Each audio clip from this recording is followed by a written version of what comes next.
we are once again on the Appalachian Trail.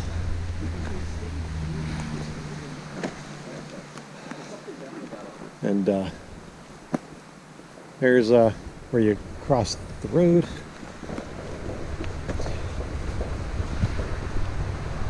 But we are near, we're near Blue Mountain. The noisy ass road is Route 309 in Pennsylvania. But we're gonna go from Blue Mountain, the 309 parking lot, to Lehigh Gap,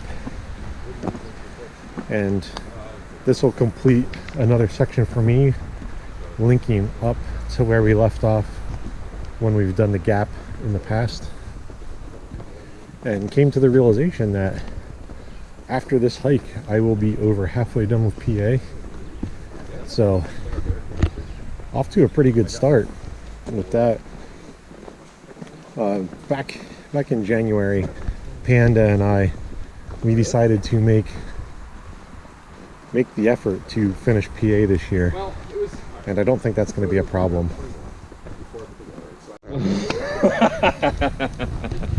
I always knew it. I always knew it. It's always the little ones, huh? It's the most boisterous. They're comparing whose beef free is bigger. Yeah. It's not always about size, guys. It doesn't make me spit out my water. So we just got to first little viewpoint. Awesome little spot. Just took a little break here. Quick little snack, but got some benches set up. Awesome little fire ring. Yeah, this is pretty sweet.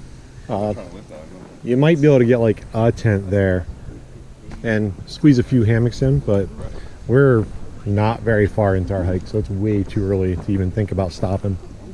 But we met a thru hiker that's pretty early into her thru hike. She started in Daleville and is going north. Yeah, had a nice little quick chat with her though, so that was cool. She plans on going as far as we're going today. So I mean, this time of year in PA, it's not uncommon to catch thru hikers going by, but it's been a nice hike so far. We've been hitting more and more of the heavy rock areas, and we are about to go up on Knife's Edge.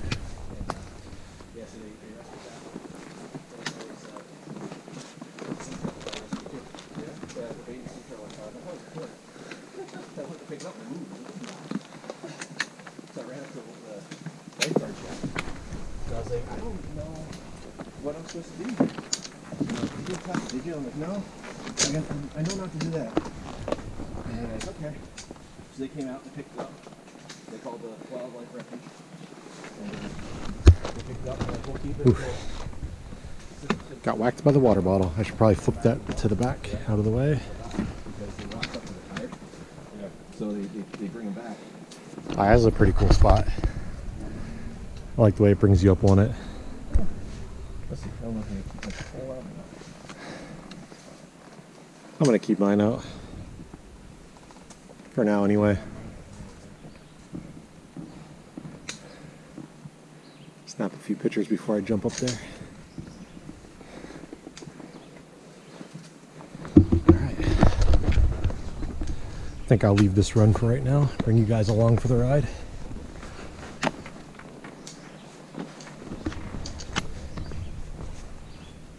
Very cool.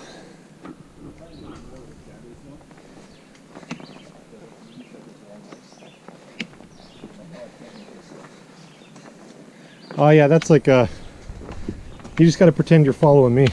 Well, yeah, it's like when I walk away quick feet, I quit and just said, Ah, nice break here. Get a little view out.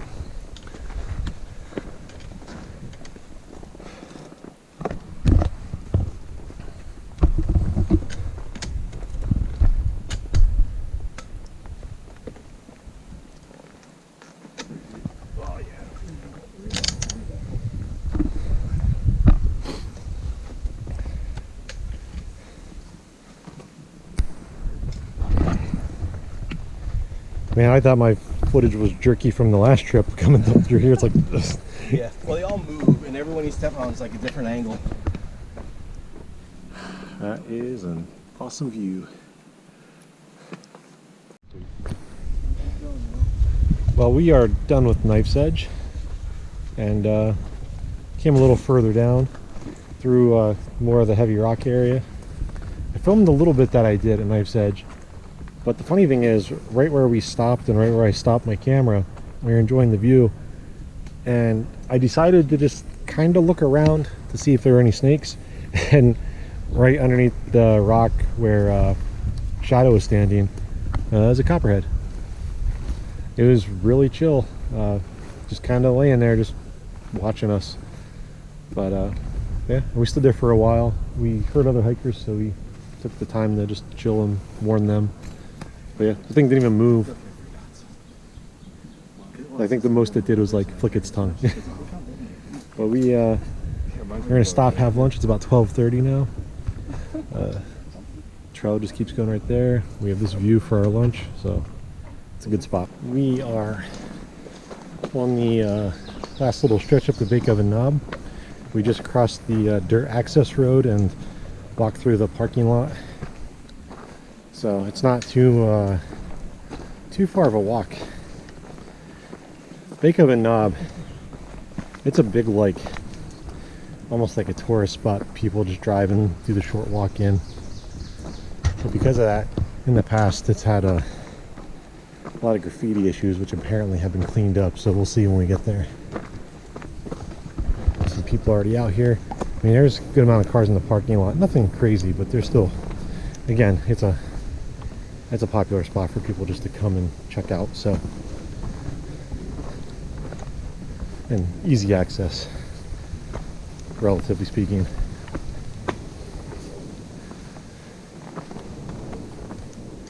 Oh yeah, this view is going to be great. The north side looked clouded in, but this doesn't look bad. I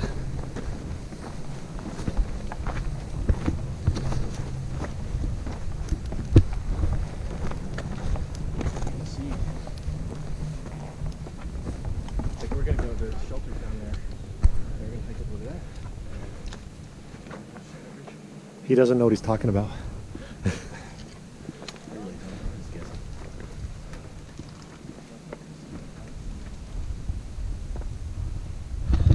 Oh, we have found camp.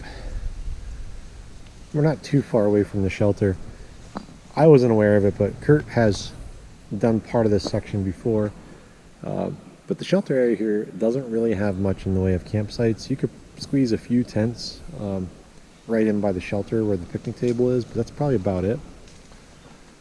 But there's a few on the north side of the ridge, which is where we're at. There's Shadoe over there.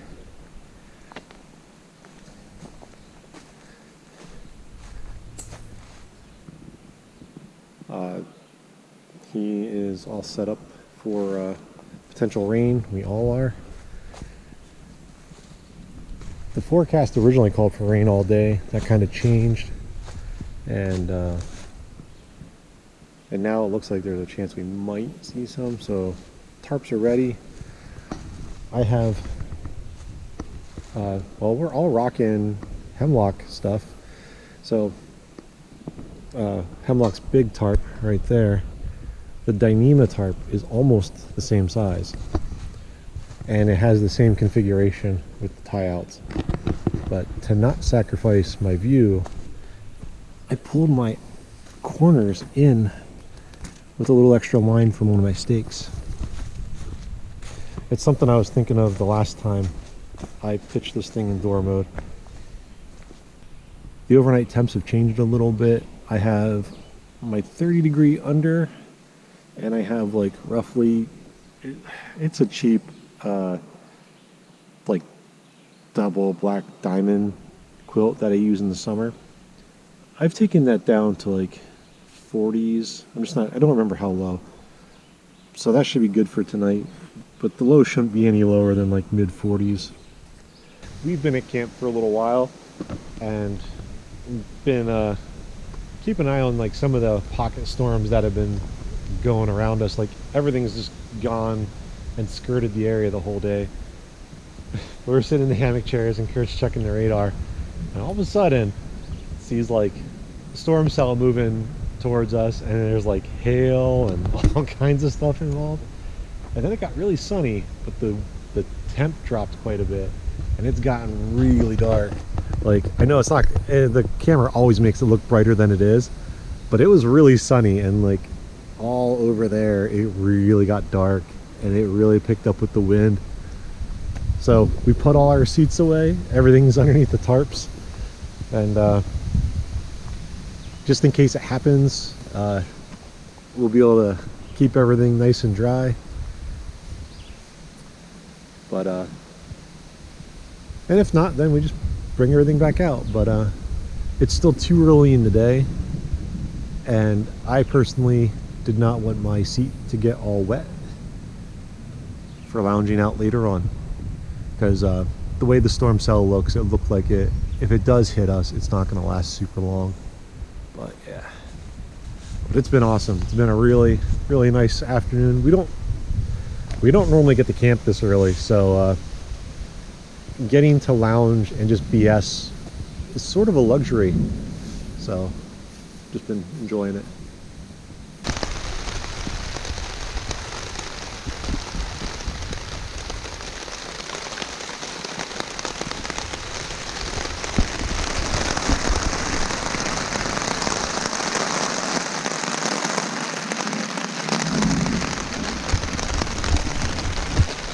Well, the storm is here. We definitely made the right call by packing our stuff up that was in the general camp area and taking shelter. We saw lightning in the distance. We just got inside of our respective tarps, and a big flash of lightning was just over to my right. And over that way is where Big of a Knob, the vista is, and where the shelter is. So that struck super close. It was very bright, and the thunder was almost instantaneous after it struck. So yeah, that was close. But yeah, that's kind of wild. So the rainstorm ended probably like just before 7. Sorry, really out of breath. But the hunt for water was very tiring. So the first spring here is not good. Bone dry. There are signs leading down away from the shelter. And there were some hikers, I think it was just a few days ago, put that spring 2 was going, and something about someone putting a leaf as a little spout to make water collection easier. But so we are coming down, and this is typical PA water fetch. You're going mostly straight down the side of the mountain off the ridge. It's one of the only bad things about camping on the ridge. If your shelter doesn't have water close by. So we go down. Signs are pretty good. And then you come to a sign that you can't read anymore. But it's the same as the other signs. It's a small little rectangle that's white, and it's shaped as though it points to the left. We kept going straight. Don't do that. That sign said you can't read it, but we kept going straight and just sort of ignored it because it was hard to tell. But we went pretty far, and Kurt and the roaming gnome did this before winter, and roaming gnome came down and he couldn't find water. He said everything was bone dry. We were able to get cell service and call him, and he pretty much went the same way we did. So we backtracked back to that sign that looked like crap, and from there we just followed that little spur trail. If you're doing this section and you want water, that's totally the way to go. You're gonna have to go a little while. Like in the shelter, in the logbook, everyone said a half mile from shelter down to that point, but it was running well. And there was even like a little PVC pipe poking out. So I think you'd be safe unless it was like super dry and we haven't seen rain in a while. But yeah, so don't make the mistake we did. Definitely follow the crappy sign that needs to be replaced and go left. But like I said, it was nice because we got water, and this stretch is dry. Like there's not many places you can refill. Like for our day one, this was it. There's no other places. And the next place is 2 miles down the trail at a road crossing. Oh, the nice thing about the rain event is it lasted longer than we expected. So we all took naps. Which, coming down to get water, I'm so glad I got that nap.